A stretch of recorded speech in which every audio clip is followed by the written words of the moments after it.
Hi, I'm Stephanie Cutter, Deputy Campaign Manager for President Obama. Here's the false attack. Romney's website says, quote, federal spending has accelerated at a pace without precedent in recent history. So I have 3 facts to give you so you can push back on this nonsense. First, spending under this president has grown at the slowest rate since the 1950s.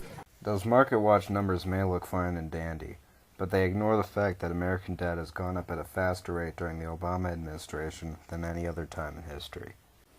In fact, within Obama's first 3 years in office, debt increased by about the same amount as during Bush's total 8 years in office. Second, the president has signed into law $2 trillion in deficit reduction. $2 trillion is a big number, too bad it's over the next decade. Oh, and by the way, Ron Paul has a plan to cut the budget by $1 trillion in the first year. Third, the president continues to work with Congress to reduce the deficit. In fact, under his leadership, we've cut over $20 billion in waste, fraud, and abuse. Well, that's great. That's 0.001% of our debt. You're making leaps and bounds of progress. Mitt Romney not only likes to distort our record, but he doesn't like to tell the truth about his own.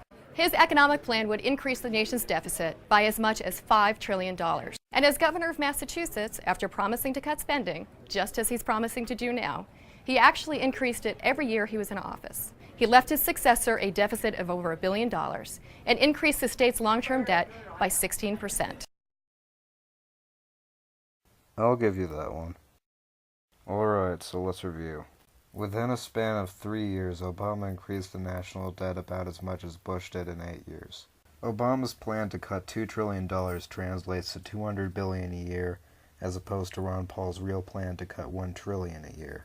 Obama's cuts so far are insignificant in the grand scheme of things. President Obama doesn't seem to care about these facts, but I know you do, and so do your friends and family. So let's get these facts out on Facebook, Twitter, and Tumblr. Let's set the record straight.